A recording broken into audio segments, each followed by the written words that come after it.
नमस्कार, संसद टीवी में आपका स्वागत है। मैं हूं प्रतिबिंब शर्मा। संसद के बजट सत्र का आज 8वां दिन है। संसद की कार्रवाई शुरू होने से पहले हम हाजिर हैं दोनों सदनों में आज होने वाले कामकाज का पूरा ब्यौरा लेकर हमारे खास कार्यक्रम संसद में आज के साथ। हम आपको बताएंगे कि दोनों सदनों के एजेंडे में कौन से महत्वपूर्ण कामकाज शामिल हैं। ये भी दिखाएंगे कि किन संसदीय समितियों की रिपोर्ट रखी जानी है और प्रश्नकाल के दौरान सांसद कौन कौन से सवाल पूछने वाले हैं। इसके अलावा दोनों सदनों में आज सत्ता पक्ष और विपक्ष की क्या रणनीति रहने वाली है, उस पर भी रहेगी हमारी नजर। संसद के एजेंडे से जुड़ा हर अपडेट देने के लिए संसद भवन परिसर में मौजूद हैं हमारे संवाददाता। दो संवाददाता हैं, कृति मिश्रा जो कि हमें राज्यसभा से संबंधित अपडेट देंगी और लोकसभा से जुड़ी जानकारी देंगे हमारे संवाददाता सूरज मोहन झा। इसके अलावा स्टूडियो में हमारे साथ मौजूद हैं लोकसभा से बीजेपी सांसद गुमान सिंह दामोर जी, आपका स्वागत है। शिवसेना सांसद श्रीरंग आप्पा बारणे जी हमारे साथ मौजूद है, आपका भी बहुत बहुत स्वागत है। हम बता दें कि राज्यसभा से आम आदमी पार्टी के सांसद नारायण दास गुप्ता भी हमारे साथ जुड़ गए हैं। वो वर्चुअली हमारे साथ इस चर्चा में भाग लेने वाले हैं। नारायण दास गुप्ता जी, आपका स्वागत है। और वरिष्ठ पत्रकार कुमार राकेश हमारे साथ स्टूडियो में यहीं मौजूद है। कुमार राकेश, आपका बहुत बहुत स्वागत है। और सबसे पहले एक नजर डाल लेते हैं सुर्खियों पर। संसद के बजट सत्र का आज 8वां दिन। लोकसभा में आज केंद्रीय बजट पर शुरू हुई चर्चा को आगे बढ़ाया जाएगा। राज्यसभा में राष्ट्रपति के अभिभाषण पर धन्यवाद प्रस्ताव पर चर्चा होना भी सूचीबद्ध। संसद के दोनों सदनों में प्रश्नकाल के दौरान कई अहम प्रश्न पूछे जाएंगे। साथ ही सभा पटल पर पत्र रखे जाना और समितियों संबंधी विवरण और वक्तव्य भी दिए जाएंगे। चर्चा शुरू करें उससे पहले एक नजर डाल लेते हैं कल सदन में क्या कुछ खास रहा, रिकैप के जरिए। बुधवार को बजट सत्र का 7वां दिन था। लोकसभा से राष्ट्रपति अभिभाषण पर धन्यवाद प्रस्ताव को ध्वनिमत से मंजूरी दी गई। प्रधानमंत्री नरेंद्र मोदी ने चर्चा का जवाब देते हुए कहा कि पूरे विश्व में भारत को लेकर सकारात्मकता और आशा और भरोसा है। नए संकल्प और सपनों के साथ चल पड़ा है देश। वहीं राज्यसभा में भी राष्ट्रपति के अभिभाषण पर धन्यवाद प्रस्ताव पर चर्चा हुई। विपक्ष ने देश में बढ़ती आर्थिक असमानता, बेरोजगारी और भ्रष्टाचार का मुद्दा उठाया। सत्ता पक्ष ने हर क्षेत्र में हुई प्रगति का जिक्र भी किया। कल लोकसभा में वित्त वर्ष 2023-24 के आम बजट पर चर्चा की शुरुआत हुई। कांग्रेस सांसद गौरव गोगोई ने सदन में आम बजट पर चर्चा की शुरुआत की, जिसके बाद विभिन्न दलों के सांसदों ने चर्चा में हिस्सा लिया और अपने अपने विचार रखे।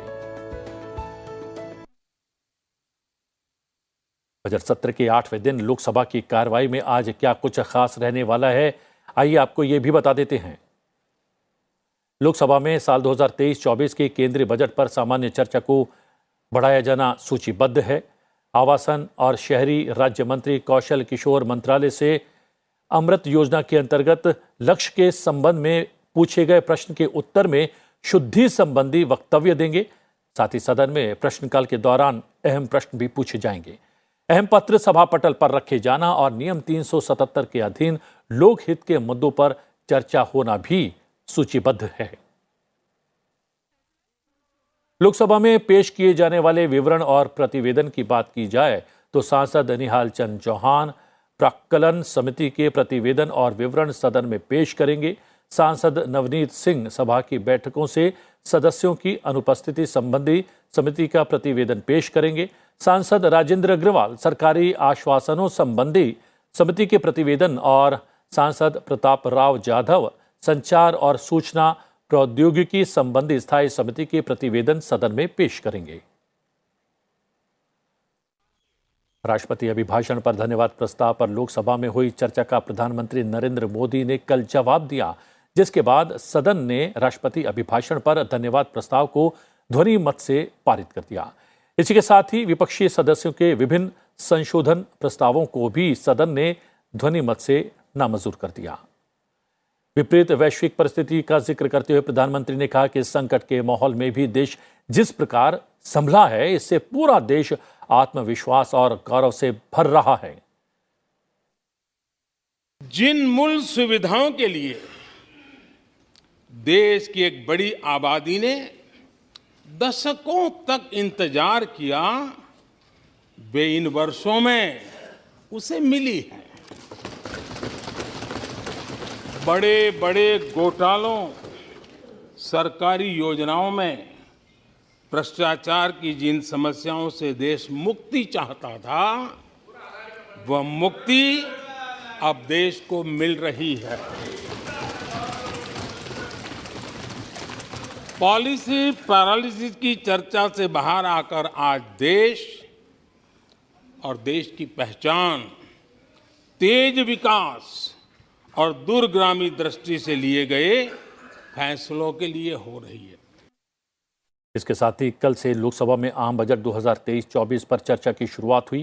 कांग्रेस सांसद गौरव गोगोई ने चर्चा की शुरुआत की, जिसके बाद बीजेपी के पीपी चौधरी, डीएमके सांसद टीआर बालू ने चर्चा को आगे बढ़ाया। लोकसभा में चर्चा आज भी जारी रहेगी। सदन में सत्ता पक्ष ने बजट को दूरदर्शी और देशहित वाला बताया, वहीं विपक्ष ने बेरोजगारी, महंगाई और किसानों की समस्याओं को लेकर सवाल उठाए। इसके अलावा सदन में क्या कुछ रहा खास, जानने के लिए रुख करते हैं अपने सहयोगी संवाददाता सूरज मोहन झा का। सूरज, कल का जो सूचीबद्ध कार्यक्रम था, उसके अनुसार प्रधानमंत्री ने राष्ट्रपति के अभिभाषण पर धन्यवाद प्रस्ताव पर हुई चर्चा का जवाब दिया और कहीं ना कहीं पटाक्षेप हो गया। आज की बात करें तो क्या कुछ खास रहने वाला है सदन के भीतर? देखिए प्रतिबिंब, अगर हम कल की बात करें तो 17वीं लोकसभा के 11वें सत्र में पहला दिन था जब प्रश्नकाल चला था। नहीं तो हम देख रहे थे गतिरोध की वजह से प्रश्नकाल बाधित हो रहा था और सांसद अपने जो सवाल हैं वो पूछ नहीं पा रहे थे। होता यह है कि तारांकित सवाल जब किसी सांसद का लगता है तो वो बड़ी ही उम्मीदों से सदन में जाता है कि वो मौखिक सवाल पूछ सकते हैं। ऐसा ही एक वाकया कल हुआ था जब लोकसभा के वरिष्ठ सांसद राजेंद्र अग्रवाल का कल सवाल लगा था, तो उन्होंने सदन को अवगत कराया कि उनके 14 साल के संसदीय इस सफ़र में पहली बार उनका कोई स्टार्ट क्वेश्चन टॉप 5 में लगा है और पूरा सदन ठहाका लगाने लगा, क्योंकि राजेंद्र अग्रवाल सदन के अनुभवी सांसद हैं और सबसे ज़्यादा सक्रिय सांसदों में माने जाते हैं। कल हमने देखा चाय बागान से जुड़े हुए और गैम्बलिंग से जुड़े हुए काफ़ी महत्वपूर्ण सवाल, रेलवे मंत्रालय से काफ़ी महत्वपूर्ण सवाल कल प्रश्नकाल के दौरान पूछे गए, जिनके विस्तृत जवाब दिए गए। हमने देखा जैसे चाय बागान की अगर मैं बात करूँ प्रतिबिंब, तो बदरुद्दीन अजमल, सुदीप बंदोपाध्याय और केरल के डीन, अगर आज की बात करें तो आज क्या कुछ खास रहने वाला है? यहाँ चाय बागानों के बंद होने का मसला इन लोगों ने उठाया था, जिसका विस्तृत। सूरज तक हमारी शायद आवाज नहीं पहुंच रही है। सूरज बता रहे थे कि किस तरीके से हास प्रयास का जो है अवसर आया लोकसभा के भीतर, और कल प्रधानमंत्री ने भी इस बात का जिक्र किया था। 3 माननीय सांसद हमारे साथ कार्यक्रम में जुड़े हुए हैं, एक वरिष्ठ पत्रकार भी हमारे साथ मौजूद हैं। गुमान सिंह दामोर जी यहाँ पर जो जिक्र कर रहे थे हमारे सहयोगी सूरज मोहन झा कि किस तरीके से जब कहा गया कि बहुत मुश्किल से प्रश्न लगता है और ऐसे में सदन की कार्रवाई कई बार नहीं चल पाती है, तो सांसद के मन पर क्या जो है भाव उभर कर सामने आते हैं? बहुत अच्छा प्रश्न किया आपने।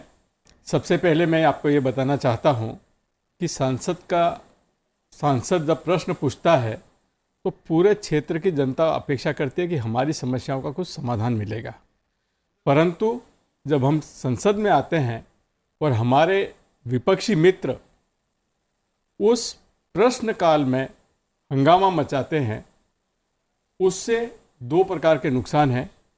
पूरे देश की जनता का पैसा तो इस संसद को चलाने में खर्च होता है, वो बर्बाद होता है, और दूसरा जिस सांसद का प्रश्न होता है उस सांसद के क्षेत्र की जनता को घोर निराशा होती है। तो मैं आपके माध्यम से हमारे विपक्षी मित्रों से ये अनुरोध करना चाहता हूँ कि प्रश्नकाल की गंभीरता को समझें, प्रश्नों की गंभीरता को समझें, जनता की भावनाओं को समझें और प्रश्नकाल को सुचारू रूप से चलाने में हम एक दूसरे का सहयोग करें। यही मेरा इस बारे में कहना है। जी, और श्री रंग आपा बन्ने जी हमारे साथ यहाँ पर मौजूद हैं। आपकी पार्टी जो है लंबे समय तक बीजेपी की सहयोगी पार्टी रही है, अब विपक्ष में आप, क्या आप सहमत हैं जो कि गुमान सिंह दामोर जी ने कहा कि बहुत मुश्किल से समय मिलता है किसी सांसद को प्रश्नकाल में प्रश्न पूछने का ये समय जाया हो जाता है तो उनके क्षेत्र की जनता का एक बड़ा नुकसान हो जाता है। देखिए, एक तो कभी कभी संसदों का प्रश्न लगता है और संसद नहीं चलती या हंगामा हो जाता है तो दूसरी बार प्रश्न लगना बहुत मुश्किल हो जाता है। अपने चुनाव क्षेत्र के महत्वपूर्ण प्रश्न संसद या संसदीय सत्र में पूछते हैं और इसी दौरान इस प्रश्न का उत्तर जवाब भी माननीय मंत्री महोदय जी देते सभा पटल पर। ये महत्वपूर्ण प्रश्न काल रहता है। मेरी भी ये गुजारिश रहेगी कि सभी सांसदों ने जो हंगामा करते हैं उनका ही प्रश्न लगता है, उनके भी कोई समस्या रहती है तो सभी सांसदों ने ये सोचना चाहिए, विपक्ष हो या अन्य पार्टी के हो तो उन्हें सोचना चाहिए संसद पूर्ण रूप से चलनी चाहिए, प्रश्नकाल में हंगामा ना हो, इसकी जिम्मेदारी सभी पार्टी के नेता भी लेनी चाहिए और अवश्य रूप से प्रश्नकाल चलना चाहिए और प्रश्न के जवाब सुनने की आदत सबने रखनी चाहिए। और हमारे साथ नारायण दास गुप्ता जी भी जुड़े हुए हैं, आम आदमी पार्टी के माननीय सांसद। आपने बात सुनी होगी दोनों माननीय सांसदों की। उन्होंने कहा कि कम से कम, और ये आम सहमति बनी हुई है सत्ता पक्ष और विपक्ष के भीतर कि कुछ भी हो सदन के भीतर किसी भी विषय पर चर्चा हो ना हो, लेकिन प्रश्नकाल को बाधित नहीं किया जाएगा। लेकिन उसके बावजूद भी बाधा लगातार पहुंचाई जाती है। आपके सामने कभी ऐसा अवसर आया कि आपका प्रश्न लगा हो, आप पूछने वाले हो, लेकिन उस दिन प्रश्नकाल नहीं हो पाया हो, तो क्या मन में आया आपके, नारायण दास गुप्ता जी? देखिए, जहां तक प्रश्नकाल की बात है, ऐसा कुछ अभी जो मैं समझा हूं, एक तरह से विपक्ष के चार्ज लगा दिया गया कि विपक्ष जिम्मेवार है इसका कि प्रश्नकाल के दौरान वो जो हंगामा करते हैं। अगर विपक्ष का काम है देश की समस्याओं को, देश की बहस करवाना, आप अभी अडानी के मुद्दे पे एक ही विपक्ष की डिमांड थी कि सत्ता पक्ष इस चीज के लिए तैयार हो जाए कि उस पर एक जेपीसी बैठ जाए। अगर उसमें पहले दिन ही सभा के पटल पे जो बात रखी गई वहां पे, अगर उसमें सत्ता पक्ष अगर उसके लिए तैयार हो जाता तो ऐसी कोई बात ही नहीं थी कि इसके, और उसमें ऐसा नहीं है कि हंगामा सदन को स्थगित बार बार किया जाता है। इसकी वजह से ये मैं जरूर कहूंगा कि प्रश्नकाल बहुत ही इम्पोर्टेंट है। देश की हर एक जो भी सांसद आता है वो अपने क्षेत्र की समस्या लेके आता है और अलग अलग विभिन्न मुद्दों पे प्रश्न किए जाते हैं और उसके मंत्री जन उसका जवाब देते हैं। और उसमें क्या है, जब ये प्रश्नकाल में एक जो सबसे बड़ा लाभ है वो ये है कि जो मेन क्वेश्चन होता है, मेन प्रश्न होता है, उसका जवाब जो है लिखित में मंत्री जी दे देते हैं, लेकिन उसके बाद पूरा क्वेश्चन पूछे जाते हैं जिसका जवाब दिया जाता है। ये एक अपॉर्चुनिटी होती है जो कि कहीं न कहीं ये जो अपॉर्चुनिटी है वो मिस होती है जब सदन नहीं चल रहा होता। तो मैं इस बात से सहमत हूँ कि जो है प्रश्नकाल को स्थगित नहीं करना चाहिए और उसमें पूरा अवसर मिलना चाहिए सरकार, सत्ता पक्ष को भी, और जो क्वेश्चन सत्ता पक्ष के भी उसमें प्रश्न लगते हैं, उनके संस्थान सदस्यों में लगते हैं और विपक्ष के सदस्यों में भी लगते हैं, तो प्रश्नकाल को किसी भी वजह से स्थगित नहीं करना चाहिए। मैं इस बात के लिए सहमत हूँ। जी जी, कुमार केश जी, आपने तीनों माननीय सांसदों की बात सुनी। यहाँ पर एक बात जो उभर कर आई नारायण दास गुप्ता जी की बातचीत में, उनके वक्तव्य में, उन्होंने कहा कि विपक्ष पर इसका ठीकरा नहीं फोड़ा जा सकता, ये तो सत्ता पक्ष और दोनों विपक्ष दोनों की साझा जो है ये रणनीति होनी चाहिए कि सदन की कार्रवाई चले। लेकिन जब एक मांग की जाती है सदन के भीतर विपक्ष के द्वारा, अगर वो मांग मान ली जाए तो फिर ऐसी स्थिति पैदा ना हो। तो कौन सी ऐसी स्थितियां होती हैं जब जेपीसी गठित की जाती है या की जानी चाहिए? नहीं, जेपीसी जैसे लास्ट टाइम जब वो 2G घोटाला हुआ था उस समय गठित हुआ था, तो जेपीसी का कई बार ऐसा रहता है कि जब लोगों के नॉलेज में, पब्लिक डोमेन में ऐसी कोई एविडेंस आ गई है, ऐसा कोई कंक्रीट इन्फॉर्मेशन आ गया है जिससे एक ऐसा इंगित होता है कि कहीं ना कहीं कोई बहुत बड़ा स्कैम हुआ है और उसको जांच करने की ज़रूरत है। और अभी वाले केस में जो जेपीसी प्रोब की मांग कर रहे हैं, कुछ लोग सुप्रीम कोर्ट मॉनिटर प्रोब की मांग कर रहे हैं अपोजिशन में ही, तो इसमें तो सरकार का ये रुख है कि कहीं पब्लिक डोमेन में ऐसी कोई इन्फॉर्मेशन नहीं है, कोई ऐसा क्राइम नहीं है, कहीं कुछ ऐसा आया नहीं है कि किसी अपराध की बात हो, तो इसमें किस बात का जेपीसी प्रोब हो। और एक मैं यहाँ पर ये भी बोलना चाहूँगा कि जो अक्सर ये जो एक जो अपोजिशन की टैक्टिक होती है, चाहे अपोजिशन में कोई भी पार्टी हो, आज एक पार्टी है कल कोई दूसरी पार्टी थी, कि अपनी बात को पार्लियामेंट में रखने के लिए पार्लियामेंट की प्रोसीडिंग ही स्टॉल कर देना, ये तो बड़ा ही मतलब होना नहीं चाहिए ना। क्योंकि जैसे क्वेश्चन आवर होता है, उसका कोई पार्टीजन कैरेक्टर भी नहीं है, उसमें कोई पॉलिटिक्स भी नहीं होती है, उसमें जो भी सवाल पूछे जाते हैं उसमें कई बार ऐसी इन्फॉर्मेशन आती है जो चाहे डेवलपमेंट की स्कीम हो या देश में अलग अलग प्रोजेक्ट चल रहे हैं, तो लोगों को सूचना भी होती है और एक पब्लिक अवेयरनेस भी फैलती है, उसमें कोई पॉलिटिक्स भी नहीं होती है। इसलिए मेरे हिसाब से राज्यसभा में जो 11 से क्वेश्चन आवर को हटा के 12 बजे कर दिया गया था उसके पहले, तो उसमें उसके पीछे कहीं ना कहीं ये भी था कि जैसे ही पार्लियामेंट की शुरुआत होती है तो एक अपोजिशन अपने इशूज़ को उठाने के लिए स्टॉल करने की टैक्टिक होती है, तो चलो उसको 1 घंटा हम आगे बढ़ा देते हैं। तो क्वेश्चन आवर को नहीं होने देना और एक क्वेश्चन का रिप्लाई तैयार करने में हफ्तों लगता है, इंफॉर्मेशन अधिकारी इकट्ठा करते हैं, उसको संसद के पटल पर रखा जाता है और एक दिन के हंगामे के कारण वो इंफॉर्मेशन जनता के पास आती नहीं है और खासकर जो आप सप्लीमेंट्री सवाल है वो पूछ नहीं सकते हो, तो ये तो काफ़ी अनफॉर्चुनेट है। जी, लेकिन क्या माना जाए गुमान सिंह दामोर जी, कल जो रिप्लाई दिया प्रधानमंत्री ने लोकसभा के भीतर, उसके बाद इस पूरे विषय का पटाक्षेप हो गया है या किस नजरिए से देखता है सत्ता पक्ष इस पूरे मामले को? देखिए, कल और उसके पहले इस विषय पर हमारे भारतीय जनता पार्टी के जिम्मेदार पदाधिकारियों ने, माननीय वित्त मंत्री ने और अन्य मंत्रीगणों द्वारा तथ्यपरक जानकारी प्रस्तुत की। उससे यह स्पष्ट है, और जैसे हमारे राकेश जी ने बताया है, कि पब्लिक डोमेन में ऐसी कोई बात है ही नहीं, तो उसका पटाक्षेप होना तो आवश्यक था। कल जो हमारे माननीय प्रधानमंत्री जी द्वारा बजट के ऊपर, राष्ट्रपति जी के अभिभाषण के ऊपर जो जानकारी दी, उससे मुझे ये लगा कि अब इस विषय पर आगे चर्चा नहीं होगी। ये अमृतकाल का एक ऐसा बजट था जिसमें हर समाज के हर व्यक्ति के लिए कुछ न कुछ है, चाहे वो व्यापारी हो, विद्यार्थी हो, महिला हो, पुरुष हो, अनुसूचित जाति हो, जनजाति हो, हमारे विश्वकर्मा हो। ये सप्तऋषि वाला जो बजट है, ये समाज के लिए एक तोहफा लेके आया है।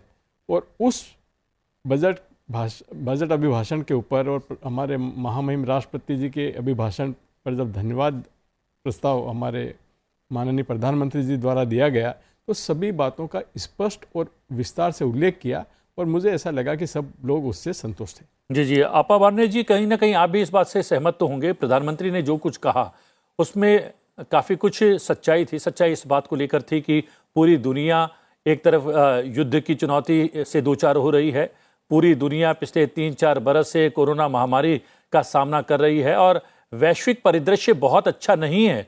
इस खराब वैश्विक परिदृश्य के बीच एक आशा की किरण बनकर सामने आया है भारत। प्रधानमंत्री ने इसका जिक्र भी किया। क्या आप प्रधानमंत्री के इस जिक्र से सहमत हैं? देखिए, करीबन 9 साल से संसद में मैं माननीय प्रधानमंत्री का अभिभाषण सुनते आया हूँ, जबकि महामहिम राष्ट्रपति के अभिभाषण पर उत्तर में प्रधानमंत्री ने पूरे देश के बजट हो या अन्य विषय पर हो सविस्तर बात की है। एक भारत देश दुनिया में सबसे ज़्यादा ताकतवर देश उभर आया है। दुनिया की नज़र में भारत आर्थिक रूप से या बाकी रूप से सक्षम हो रहा है। प्रधानमंत्री ने सभी बातों का जिक्र किया है, जैसे कि आदिवासी हो, महिला हो, युवा हो, अन्य जनजाति हो, उस बारे में प्रधानमंत्री ने सरकार द्वारा चलाई जाने वाली सभी योजना का जिक्र किया है। एक अच्छा भाषण या प्रधानमंत्री ने पूरे रूप से जिन जिन सांसदों ने इस बात पर अपनी चर्चा में भाग लेके बात कही थी, उस बात पर माननीय प्रधानमंत्री ने बात की। मुझे लगता है ये कल का प्रधानमंत्री की जो रिप्लाई था वो एक महत्वपूर्ण रिप्लाई था। पूरा देश सुन रहा था, निश्चित रूप से पूरे देशवासियों ने प्रधानमंत्री के जो भाषण सुना है और प्रधानमंत्री ने लोकसभा में जो रिप्लाई दिया है, तो मुझे लगता है कि सभी सांसद इस बात पर संतुष्ट रह गए। आखिर विपक्ष है, विपक्ष अपनी बात रखते, ये लोकशाही प्रधान देश है, लोकशाही में सभी को अपनी बात रखने का हक है। तो मुझे लगता है कि प्रधानमंत्री ने सबसे अच्छा रिप्लाई दिया है। जी, और नारायण दास गुप्ता जी से भी इस पर मैं उनकी प्रतिक्रिया जानने की कोशिश करूंगा, लेकिन उससे पहले एक नज़र डाल लेते हैं राज्यसभा की आज की कार्यसूची में कौन कौन से कार्य सूचीबद्ध हैं उस पर। राज्यसभा में आज से केंद्रीय बजट 2023-24 पर चर्चा की शुरुआत होना सूचीबद्ध है। साथ ही सदन में राष्ट्रपति के अभिभाषण पर धन्यवाद प्रस्ताव पर कल से शुरू हुई चर्चा को आगे भी बढ़ाया जाएगा। सूचना और प्रसारण राज्य मंत्री डॉक्टर एल मुरुगन प्रसार भारती संशोधन अधिनियम 2011 की धारा 3 के अधीन अधीनस्थ विधान नहीं बनाए जाने के कारणों का उल्लेख करते हुए वक्तव्य भी देंगे। साथ ही सदन में प्रश्नकाल के दौरान अहम प्रश्न पूछे जाएंगे। अहम पत्र सभा पटल पर रखे जाना और नियम 377 के अधीन लोकहित के मुद्दों पर चर्चा होना भी सूचीबद्ध है। सांसद डॉक्टर अनिल अग्रवाल संचार और सूचना प्रौद्योगिकी संबंधी स्थायी समिति के प्रतिवेदन सदन में पेश करेंगे। बुधवार को राज्यसभा में भी राष्ट्रपति के अभिभाषण पर धन्यवाद प्रस्ताव पर आगे की चर्चा हुई। राज्यसभा में बीजेपी सांसद सुरेंद्र सिंह नागर ने चर्चा की शुरुआत की, जिसके बाद सत्ता पक्ष और विपक्ष के कई सांसदों ने सदन में अपने अपने विचार रखे। इसके अलावा और क्या कुछ खास रहा राज्यसभा में, आइए जानते हैं हमारी सहयोगी कृति मिश्रा से। कृति, कल का दिन चर्चा का विषय रहा, चर्चा क्या पूर्ण हो गई है, आज लगातार जारी रहेगी, और जारी रहेगी तो प्रधानमंत्री का जवाब कब तक सामने आएगा? जी हाँ, देखिए, अगर हम संसद सत्र की बात करें, बजट सेशन की शुरुआत 31 जनवरी को हुई थी प्रेसिडेंट्स एड्रेस के साथ। अगर हम राज्यसभा की बात करें तो रूल्स 14 to 21 जो हैं, rules of procedure and business conduct of Rajya Sabha, उसमें प्रावधान है मोशन ऑफ थैंक्स डिस्कशन का, और रूल 15 में प्रावधान है कि एक मूवर होगा, सेकेंडर होगा। अगर हम राज्यसभा की बात करें तो डॉक्टर लक्ष्मणन जो बीजेपी के हैं और प्रकाश जावड़ेकर जी, उन्होंने मूव और सेकेंड किया था। उसके बाद हमने चर्चा देखी, सभी सांसद जितने भी पार्टी के हैं उन्होंने अपना अपना वक्तव्य रखा across political parties, across political lines. हमने देखा कि किस तरह से विपक्ष ने सरकार को कुछ मुद्दों पर घेरने की कोशिश की, वहीं सत्ता पक्ष ने जो भी कामयाबी रही है सरकार की उसको सामने लाया। अगर हम सत्ता पक्ष की बात करें तो आज तकरीबन ये उम्मीद है कि 2 बजे के आसपास प्रधानमंत्री ये जो motion of thanks on president's address है उस पर जवाब दे सकते हैं। हमने देखा कि कल किस तरह से लोकसभा में भी प्रधानमंत्री जी ने जवाब दिया, और जितनी उपलब्धियां रही हैं सरकार की, उन्होंने ये भी कहा कि ये जो डेकेड है वो भारत का डेकेड कहलाएगा।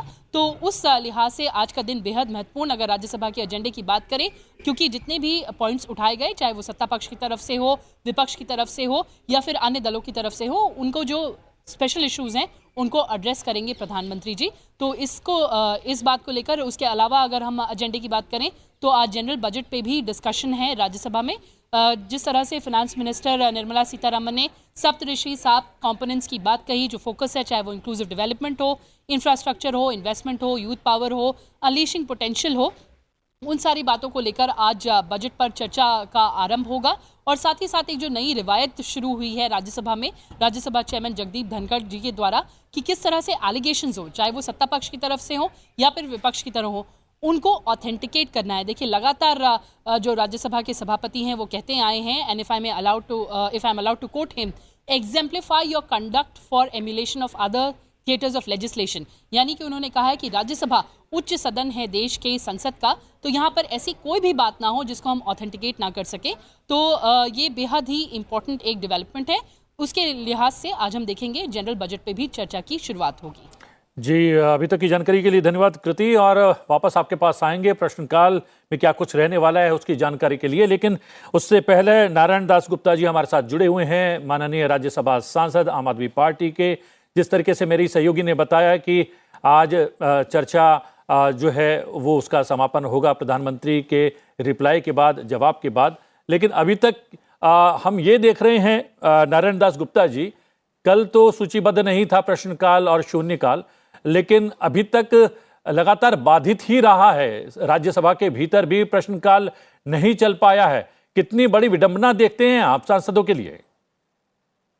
देखिए, अभी पहले भी मैंने कहा है कि ऐसा नहीं है कि विपक्ष ही जिम्मेवार है इस चीज के लिए, लेकिन कल ना चलने का मेरी बिल्कुल समझ से परे है। कल ना प्रश्नकाल ना होने का ये था कि जो राष्ट्रपति के अभिभाषण पे समय दिया मेंबर्स को बोलने के लिए, और उसकी वजह से ऐसा नहीं कि सदन जो है बाधित था इसलिए हुआ, लेकिन ये नहीं होना चाहिए, मैं फिर कहूंगा। और एक बात मैं कहता हूँ, जेपीसी पे अभी बात चल रही थी कि जेपीसी होनी चाहिए नहीं होनी चाहिए। अगर हम 57 से देखें, 1957 से देकर आज तक कितनी बार जेपीसी हुई है। 1957 में मुद्रा कांड हुआ था, उस टाइम के प्रधानमंत्री पंडित जवाहरलाल नेहरू जी थे। उन्होंने जो उस समय के वित्त मंत्री थे टी कृष्णाचारी, उनका रिजेक्शन लिया और मुद्रा कांड पे 4 महीने के अंदर एक रिपोर्ट पेश की गई। इस प्रकार के उदाहरण हैं। बॉफर पे भी जेपीसी, लेकिन सर हर्षद मेहता, नारायण दास गुप्ता जी यहाँ पर मेरे साथ बैठे हुए हैं स्टूडियो में कुमार राकेश जी, और कल भी कुछ विशेषज्ञ मेहमान हमारे कार्यक्रम में जुड़े थे। उन्होंने कहा था कि किसी भी विषय को उठाकर आप जेपीसी की मांग नहीं कर सकते। उसके पीछे तथ्य क्या है? किसी एक एजेंसी ने जिस पर एक पहले ही प्रश्न चिन्ह लगा हुआ है, खुद वो 3-4 मामलों में लंबित है अंतर्राष्ट्रीय अदालतों में, उसकी कोई रिपोर्ट आती है और वो रिपोर्ट कितनी प्रासंगिक है, कितनी तथ्यों पर आधारित है, उसके बारे में कोई जानकारी नहीं है।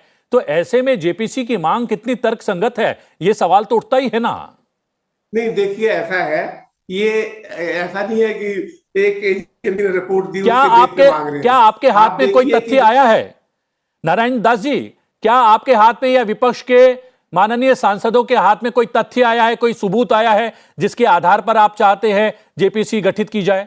सबूत तो एक तो रिपोर्ट ही है, और आप देखिए रिपोर्ट आधार नहीं हो सकता। कुमार राकेश हमारे साथ बैठे हैं, कुमार राकेश बताएंगे। कुमार राकेश, क्या कोई भी एजेंसी ये कह दे कि भाई फलाना चीज में कहीं ना कहीं अनियमितता हुई है, घोटाला हुआ है, क्या उसको एक आधार बनाया जा सकता है क्या? देखिए, इस जो जेपीसी की डिमांड है, इसमें जो गवर्नमेंट का स्टैंड है, खासकर मतलब एक ऑफ रिकॉर्ड भी जो लोग बोलते हैं कि जब कोई इरेगुलरिटी अगर हुई है, उसमें अगर किसी सरकारी एजेंसी की कोई रिपोर्ट है या इंडिया में उसका कोई मेजर फॉल आउट हुआ है, कहीं ना कहीं एक ऐसा एविडेंस है कि कहीं ना कहीं कुछ क्रिमिनल हुआ है, और कोई ऑफिशियल एजेंसी का भी उस पर ऑब्जर्वेशन है या सुप्रीम कोर्ट की तरफ से ऑब्जर्वेशन है। जैसे लास्ट टाइम किसी स्कैम में जो जेपीसी प्रोब हुआ था, वो मेरे हिसाब से 2G स्कैम था। तो 2G का आपको पता ही है, कोर्ट में बाद में लोग एक्विट भी हो गए हैं, तो अब उसको कितना हम स्कैम बोल सकते हैं, वो भी एक डिबेटेबल इशू है। लेकिन उस समय एक ऐसा रिपोर्ट आया था, कैग की रिपोर्ट आई थी, सुप्रीम कोर्ट का ऑब्जर्वेशन था, और एक पब्लिक परसेप्शन था कि कहीं ना कहीं कुछ बहुत बड़ा गलत हुआ है, और गवर्नमेंट ने भी पब्लिक प्रेशर में जेपीसी प्रोब ऑर्डर किया। ये जो अडानी इशू है, इसमें सरकार के लोगों का ये कहना है कि एक इंटरनेशनल एजेंसी की रिपोर्ट है। उनका ये कहना है कि अडानी अपने स्टॉक में उन्होंने मैनिपुलेट किया है और जो भी उनके आरोप हैं, लेकिन उसका इंडिया में कोई फॉल आउट नहीं है, ना ही कहीं कोई ऑब्वियसली कोई क्रिमिनल चीज़ है। तो उसमें जेपीसी प्रोब तो एक पॉलिटिकल डिमांड है अपोजिशन की, क्योंकि उनको लगता है कि एक ऐसा इशू है जिसमें वो गवर्नमेंट को शायद एम्बेरस कर सकते हैं या पॉलिटिकली उनके हाथ में एक इशू आ सकता है। तो एक मैक्सिमलिस्ट डिमांड है, उसमें मुझे नहीं लगता है कि इसका कोई मतलब गवर्नमेंट इसको कंसीडर कभी करेगी। जी, कल प्रधानमंत्री ने एक बात और कही कि क्रिटिसिज्म हो उसके लिए तैयार है, लेकिन विपक्ष ने 9 साल क्रिटिसिज्म नहीं किया, बल्कि आरोप लगाने में, और वो भी अनर्गल आरोप लगाने में गवा दिए। क्या प्रधानमंत्री की इस बात से आप भी सहमत हैं गुमान सिंह जी? माननीय प्रधानमंत्री जी ने जो कल कहा, वो राष्ट्रपति जी के अभिभाषण के तारतम्य में बोला। प्रधानमंत्री जी का ये कहना था कि जो भाषण में तथ्य आए, आपने किसी भी तथ्य का विरोध नहीं किया, एक भी तथ्य का विरोध नहीं किया, और ये पहला अवसर नहीं है, पिछले 9 साल में ऐसा हो रहा है। इसका मतलब ये है कि सरकार जो कर रही है वो ठीक कर रही है, सरकार सही मार्ग पर चल रही है। अभी जो बजट आया है, इस बजट की सबसे बड़ी विशेषता क्या है कि जो इस समाज के सबसे कमज़ोर वर्ग है उसको प्राथमिकता दी है। बजट में ये पहला अवसर है कि आप जो हमारे सबसे गरीब लोग हैं वो प्राथमिकता में है, वो सप्तऋषि में है, गरीब हमारी जनता सप्तऋषि में है। तो ये ऐसा बजट है जिसका अप्रत्यक्ष रूप से सभी लोगों ने सराहना की है, चाहे वो पक्ष का मित्र हो चाहे वो विपक्ष का मित्र हो। और यही हमारे प्रधानमंत्री जी की कार्यप्रणाली की खासियत है कि वो इस प्रकार से कार्य करते हैं कि किसी को उंगली उठाने का मौका नहीं मिलता है। विपक्ष का ये कर्तव्य है कि सरकार अगर कहीं गलत काम कर रही है तो वो उस सरकार के ध्यान में लाए, परंतु ऐसा पिछले 9 सालों में विपक्ष के मित्र नहीं कर पाए। ये हमारे लिए बहुत बड़ी उपलब्धि है। हमारे प्रधानमंत्री जी की कार्यप्रणाली सराहनीय है और देश का चाहे वो गरीब व्यक्ति हो, मध्यम वर्गीय व्यक्ति हो, हर प्रकार के व्यक्ति ने इस बजट की सराहना की है। शासकीय कर्मचारियों ने सराहना की है, व्यापारियों ने सराहना की है, मजदूर वर्ग ने सराहना की है। तो इस प्रकार का बजट अपने आप में अभूतपूर्व बजट है। जी जी, और हमारे साथ नारायण दास गुप्ता जी जुड़े हुए हैं, शायद कोई टिप्पणी जो है इस विषय पर करने वाले हैं। नारायण दास जी कुछ कहना चाह रहे हैं आप इस विषय पर? कल प्रधानमंत्री जी ने अपने संबोधन में ना बेरोजगारी का जिक्र किया, ना महंगाई का जिक्र किया, रुपया हमारा गिरता जा रहा है, ना उसका जिक्र किया। गैस सिलेंडर के दाम 400 रुपए से 1100 रुपए हो गए। इस प्रकार से मतलब ये कह रहे हैं कि प्रधानमंत्री जी की किसी भी बात का विरोध किसी ने नहीं किया है। ये तो अब अभी कहा कि पूरे देश सब प्रधानमंत्री जी की वाह वाह कर रहे हैं। मैं एक बार कहा था, मैं फिर भी यहाँ भी कहूंगा, एक राजा ने किसी अपनी रानी को कहा कि अभी जो है मतलब रात है, फिर प्रजा को कहा रात है। इस तरह सबको रात कहलाते रहे, लेकिन बात सुबह प्रातः काल की थी। तो इस प्रकार से ये तो मतलब जो है जो बात कही जा रही है, जितने मुद्दे हैं देश के सामने, चाहे वो खाई बढ़ रही है नॉट की, गरीब गरीब होता जा रहा है, अमीर अमीर होता जा रहा है। और नारायण दास जी एक बात मैं भी पूछना चाहता हूं आपसे, नारायण दास जी एक बात मैं भी पूछना चाहता हूं। आपने कहा, आपने कहानी का यहां पर उदाहरण दिया, लेकिन क्या प्रधानमंत्री के आसपास के लोग ही उनकी तारीफ कर रहे हैं, उनके काम की सराहना कर रहे हैं? यूएनओ ने उनकी तारीफ की, अलग अलग अंतर्राष्ट्रीय एजेंसी, ख्याति प्राप्त एजेंसी जिनकी बात पूरी दुनिया में मानी जाती है, लोहा माना जाता है, उन्होंने ये बात कही। अलग अलग देशों के राष्ट्राध्यक्षों ने ये बात कही कि प्रधानमंत्री नरेंद्र मोदी एक राह दिखा सकते हैं परेशानी में फंसे हुए या युद्धग्रस्त परिदृश्य में इस पूरे विश्व को। क्या प्रधानमंत्री के आसपास के लोग ही ये बात कह रहे हैं या पूरा विश्व ही इस बात को लगातार बार बार दोहरा रहा है? आज देखने का समय है देश के सामने, देश के नागरिकों के सामने क्या समस्या है।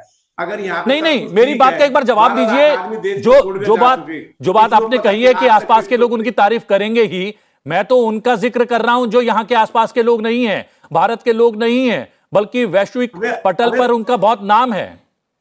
के लोगों की, भारत के समस्या उनकी पहले देखना पड़ेगा, उनकी क्या समस्या है, क्यों देश छोड़ के जा रहे लोग, क्यों 12 लाख करोड़ रुपए का लोन जो है बैड डेट्स में डाल दिया गया है।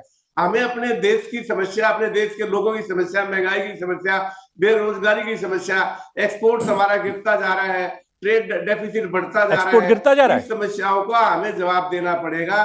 चलिए मैं यहाँ पर कुमार राकेश जी के पास आऊं, उससे पहले हमारे साथ रंग अप्पा जी काफी देर से जो है खामोश बैठे हैं।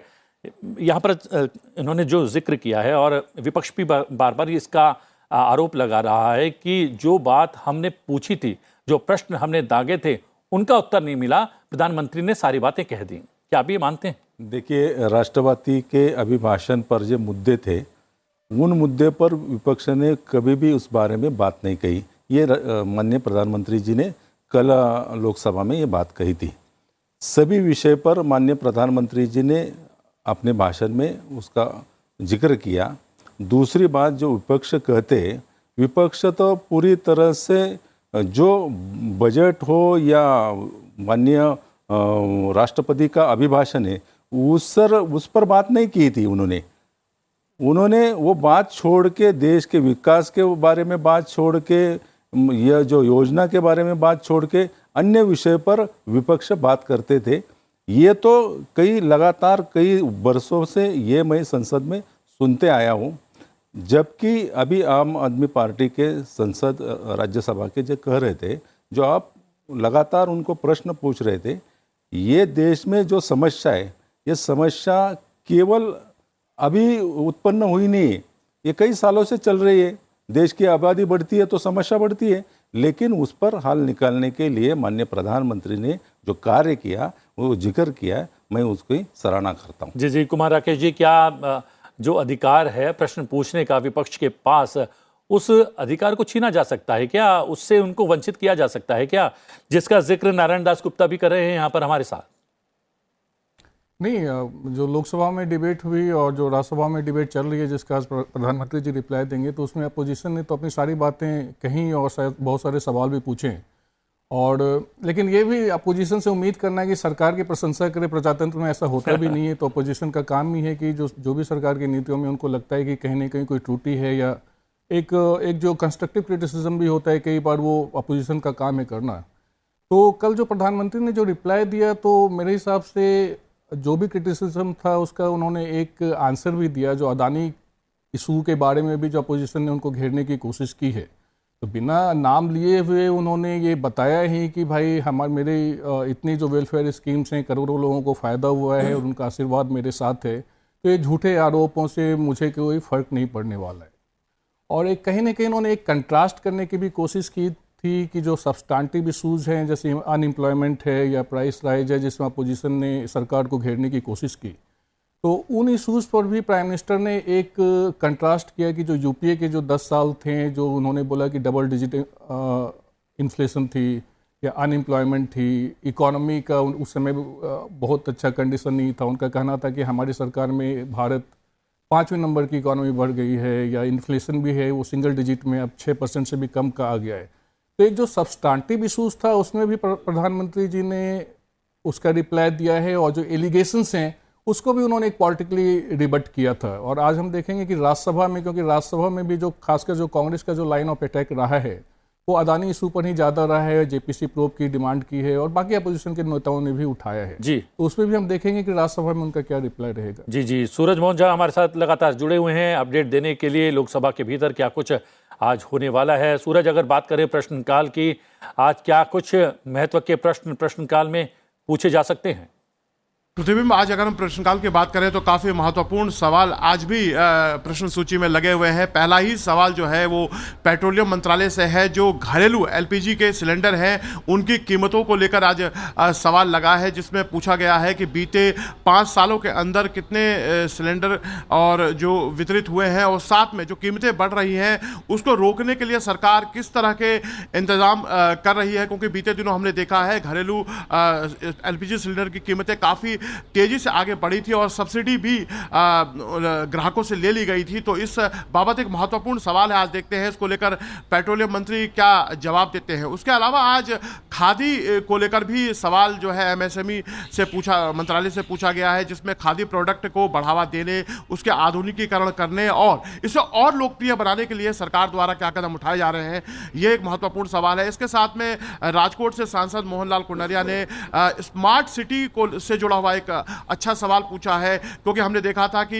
प्रधानमंत्री मोदी जब से सरकार में आए थे शहरों को स्मार्ट बनाने के लिए उसमें अत्याधुनिक सुविधाएं हों, और वो भी पश्चिम के देशों के और शहरों के मुकाबले के हों, इसको लेकर योजना बनाई गई थी। तो उससे जुड़ा हुआ एक काफ़ी महत्वपूर्ण सवाल है। सवाल वैसे राजकोट शहर से जुड़ा हुआ है, लेकिन उसको लेकर जो सप्लीमेंट्री सवाल पूछे जाएंगे, देश के अलग अलग सांसद अपने क्षेत्रों के पूछेंगे, तो हमें यह भी पता चलेगा कि स्मार्ट सिटी को लेकर सरकार की क्या कार्य योजना है। ऐसे ही अल्पसंख्यक मंत्रालय से एक सवाल पूछा जा रहा है, जो अल्पसंख्यक कल्याण के लिए उनके छात्र छात्राओं को जो वजीफा दिया जाता है उसको जो एलोकेशन से संबंधित एक सवाल है कि किस तरह के मद से राशि दी जा रही है और उसका क्या क्रियान्वयन हो रहा है। तो ये काफी महत्वपूर्ण सवाल आज प्रतिबिंब प्रश्नकाल में लगे हुए हैं, जो मौखिक तौर पर सांसद पूछेंगे। हमने कल देखा था कि कल प्रश्नकाल सुचारू रूप से चला है, तो आज भी ये उम्मीद कर सकते हैं जिस तरह से कल राष्ट्रपति अभिभाषण पे चर्चा संपूर्ण हुई है, उसके बाद बजट पे चर्चा ली गई है और आज प्रश्नकाल है, तो गतिरोध टूटा है, तो प्रश्नकाल सुचारू रूप से चलेगा। इसी के साथ जो है आज उसके बाद सामान्य बजट पर चर्चा होगी। जिस तरह हमने कल देखा था गौरव गोगोई कांग्रेस के, उन्होंने सामान्य जो बजट पर चर्चा प्रारंभ की थी और उन्होंने सरकार की महंगाई और बेरोजगारी और तमाम मोर्चों पर किसान इस सामान्य चर्चा पर भी सबकी निगाह रहेंगी, लेकिन आपने बहुत बहुत बहुत धन्यवाद सूरज आपका अपडेट करने के लिए। और यहाँ पर जिस तरीके से हमारे सहयोगी बता रहे हैं गुमान सिंह दामोर जी कि प्रश्नकाल कितना महत्व का होता है और कितने महत्वपूर्ण सवाल आज पूछे जाने हैं। लेकिन जैसा कि हम देख रहे हैं इस लोकसभा की खासियत इस बार की ये भी है कि ज़्यादा से ज़्यादा अवसर प्रदान करने का प्रयास लोकसभा अध्यक्ष का प्रश्नकाल में माननीय सांसदों को रहता है। शून्यकाल में भी वो चाहते हैं कि भागीदारी हो ज़्यादा से ज़्यादा सांसदों की, और उसमें नए सांसदों की या पहली बार संसद में पहुंचने वाले सांसदों की या महिला सांसदों की संख्या ज़्यादा हो प्रश्न पूछने में, उनकी ये भी जो है कोशिश रहती है। ये कोशिश कितनी महत्वपूर्ण रहती है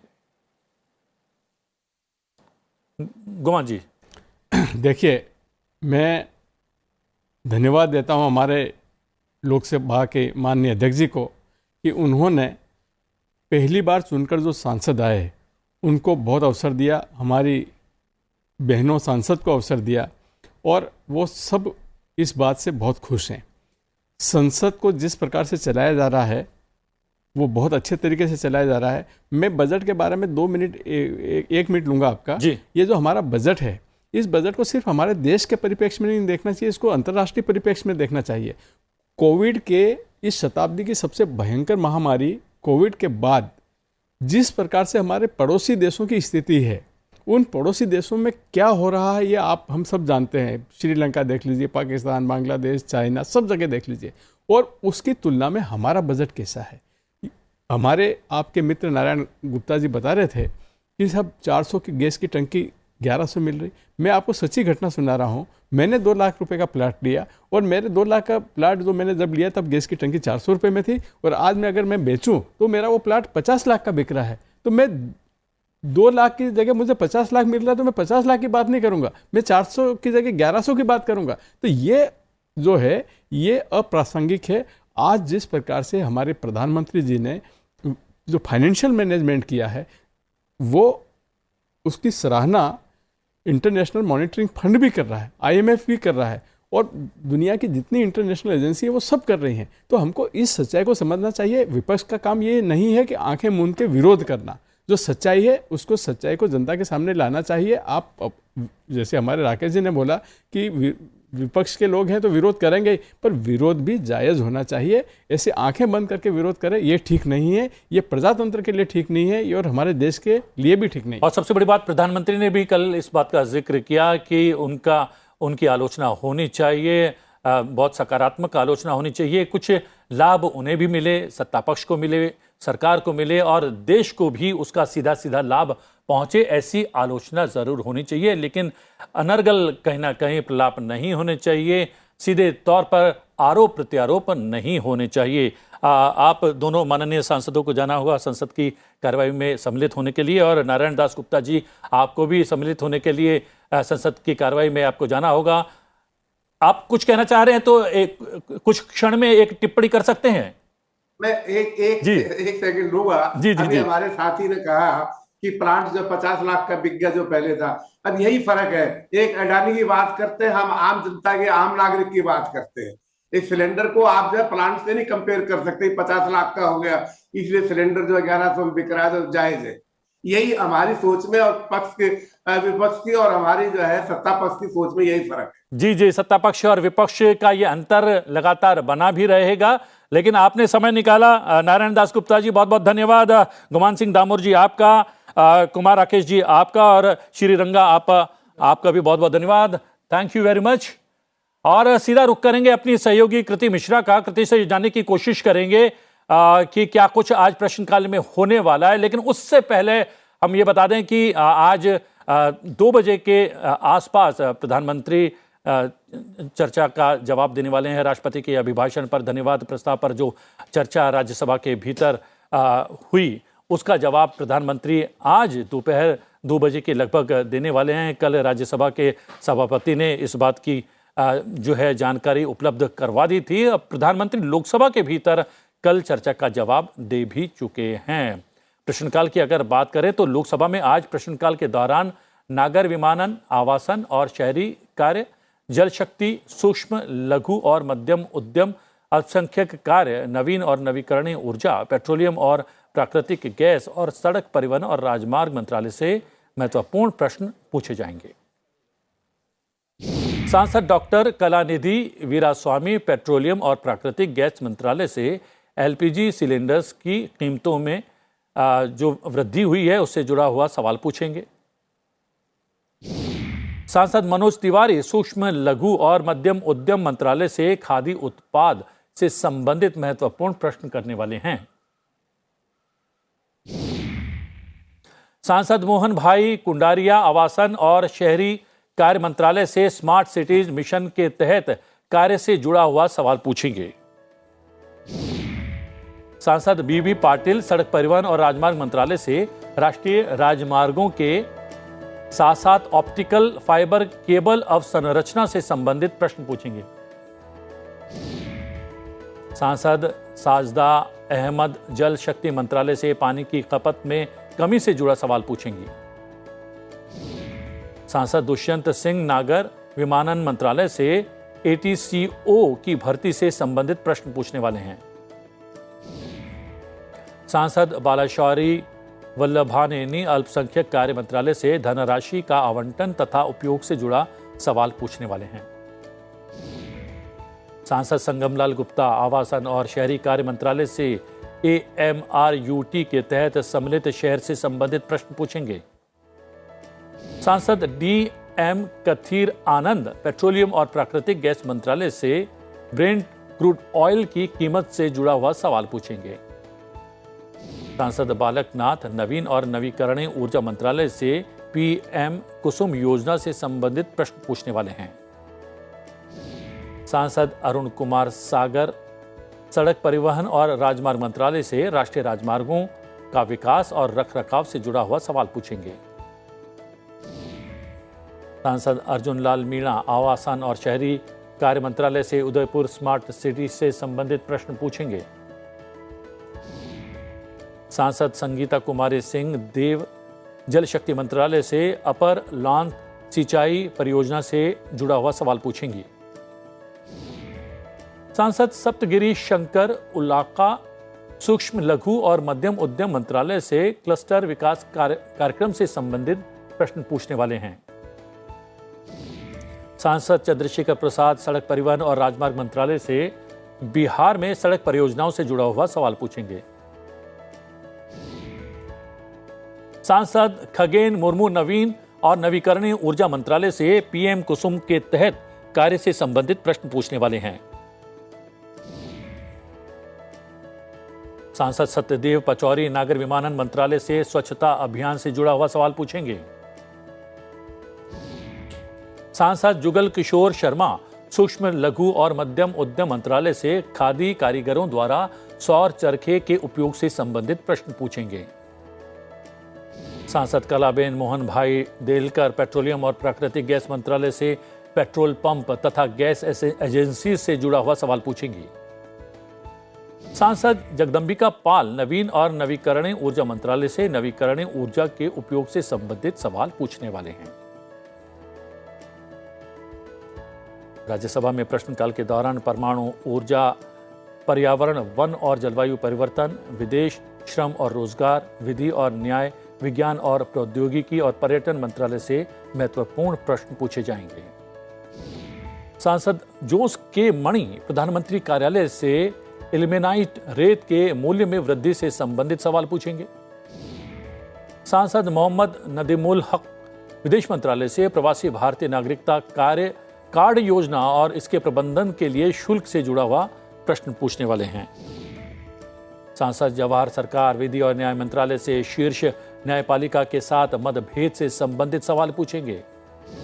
सांसद मुजीबुल्लाह खान प्रधानमंत्री कार्यालय से फ्लीट मोड पावर रिएक्टर्स का परिचालन से जुड़ा हुआ सवाल पूछने वाली हैं। सांसद कनक मेदला रविंद्र कुमार विधि और न्याय मंत्रालय से उच्च न्यायालयों और उच्चतम न्यायालयों में लंबित मामलों की स्थिति से संबंधित सवाल पूछेंगे। सांसद जावेद अली खान श्रम और रोजगार मंत्रालय से AICPIN के अंतर्गत वस्तुओं के महत्व की प्रतिशतता से जुड़ा हुआ सवाल पूछेंगे। सांसद KR सुरेश रेड्डी पर्यटन मंत्रालय से पर्यटन क्षेत्र में जनशक्ति के कौशल विकास के लिए अनुकूलित कार्यक्रम से संबंधित सवाल पूछेंगे। सांसद डॉक्टर फौजिया खान पर्यावरण, वन और जलवायु परिवर्तन मंत्रालय से वन में और उसके आसपास के क्षेत्र में जानवरों और इंसानों की करंट लगने से मौत से जुड़ा हुआ सवाल पूछेंगी। सांसद नारायण दास गुप्ता विदेश मंत्रालय से भारतीय द्वारा भारत की नागरिकता छोड़ने से संबंधित सवाल पूछेंगे। सांसद संजय राउत विधि और न्याय मंत्रालय से गरीबों को मुफ्त कानूनी सहायता से जुड़ा हुआ सवाल पूछने वाले हैं। सांसद मस्तान राव बीड़ा पर्यटन मंत्रालय से आंध्र प्रदेश में प्रसाद योजना से संबंधित सवाल पूछेंगे। सांसद डॉक्टर कनिमोजी NVN सोमू पर्यटन मंत्रालय से देश में इको टूरिज्म को बढ़ावा देने हेतु परियोजनाओं से जुड़ा हुआ प्रश्न पूछने वाली हैं। सांसद हरनाथ सिंह यादव पर्यावरण, वन और जलवायु परिवर्तन मंत्रालय से वन क्षेत्र पर जलवायु परिवर्तन के प्रभाव का आकलन से संबंधित सवाल पूछेंगे। सांसद राघव चड्ढा पर्यटन मंत्रालय से पंजाब में प्रसाद योजना से जुड़ा प्रश्न पूछने वाले हैं। सांसद नरहरि अमीन विज्ञान और प्रौद्योगिकी मंत्रालय से विज्ञान ज्योति कार्यक्रम से संबंधित सवाल पूछेंगे। फिलहाल संसद में आज में इतना ही। अब से कुछ देर में लोकसभा और राज्यसभा की कार्रवाई शुरू होने जा रही है। संसद टीवी लोकसभा पर आप लोकसभा और संसद टीवी राज्यसभा पर आप राज्यसभा की कार्रवाई का सीधा प्रसारण दे सकते हैं। तो बने रहिए संसद टीवी के साथ। मुझे आज्ञा दीजिए। नमस्कार।